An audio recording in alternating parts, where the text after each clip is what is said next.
बातमी आहे। अजित पवार बारामती दौऱ्यावर आहेत, तर विविध विकास कामांची ते पाहणी करणार आहेत। शहरामधील विकास कामांचं उद्घाटन करणार असून विद्या प्रतिष्ठान इथे जनता दरबार, तर दुपारी अजित पवार कार्यकर्त्यांचा मेळावा सुद्धा घेणार आहेत।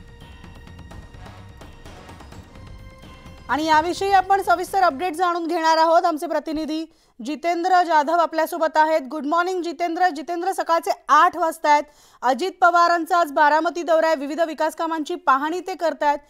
2 दिवसापूर्वी अजित पवार पुण्यात असताना 5:45 वाजताच ते विकास कामांची पाहणी करत होते। आज अजित पवारांनी आपला दौरा अजित पवारांनी कधी सुरू केलाय? म्हणाले गुड मॉर्निंग। आपण पाहिलंय की अजित पवार यांचा सकाळी उठल्यापासून दौरा सुरू होतो। सकाळी बरोबर 6 वाजता ते सहयोग सोसायटी मधून बाहेर पडले। त्यांच्याबरोबर संपूर्ण अधिकाऱ्यांचा ताफा देखील आहे आणि शहरात होत असलेले विविध विकास कामांची पाहणी त्यांनी सकाळी 6 वाजल्यापासून सुरू केलेली आहे। नुकतेच आता बारामती शहरात जी जुनी भाजी मार्केट होतं ते पाडण्यात आलेलं आहे। त्या ठिकाणचे सर्व राडारोडा हटवण्यात आलेला आहे। तसेच शहरातील करा नदीचं सुशोभीकरण असेल, रस्त्यांचं सुशोभीकरण असेल, नवीन एसटी बस स्थानक असेल, शिवसृष्टी असेल, तसेच वन उद्यान आणि इतर ठिकाणची पाहणी ते सकाळी 6 वाजल्यापासूनच करत आहेत। साधारणतः 9:30 ते 10 वाजेपर्यंत ही संपूर्ण विकास कामांची पाहणी केल्यानंतर 10:30 वाजता ते विद्या प्रतिष्ठान येथे जे नागरिकांचे प्रश्न असतील, त्यांच्या काही समस्या आहेत का त्या सोडवण्याकरता ते जनता दरबार देखील घेणार आहेत। आणि नंतर शहरातील पवार यांच्या हस्ते उद्घाटन असतील, कोणाच्या दुकानांची फीत कापायची असेल किंवा कोणाचं भूमिपूजन करायचं असेल, हे साधारणतः 1 वाजेपर्यंत हे उद्घाटन समारंभ पार पडणार आहे।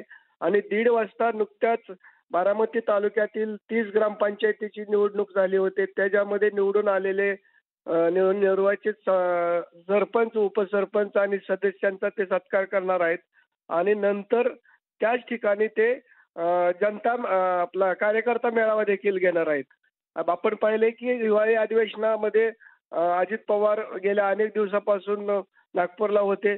साधारणतः 25 दिवसानंतर पुन्हा अजित पवार आता बारामतीमध्ये आलेले आहेत आणि त्यामुळं नागरिकांचा देखील गराडा त्यांच्या भोवती असणार आहे। कामांचा झपाटा त्यांनी सुरू केलेला असतो। ते इतर वेळेस उपस्थित नसताना त्यांचे जे स्वीय सहाय्यक असतील हनुमंत पाटील यांच्याकडून काम आपण करून घ्या, माझ्यापर्यंत जी महत्त्वाचं सार्वजनिक काम असेल तरच आपण माझ्याकडे यावे, अशा देखील त्यांनी सूचना वारंवार केलेल्या होत्या।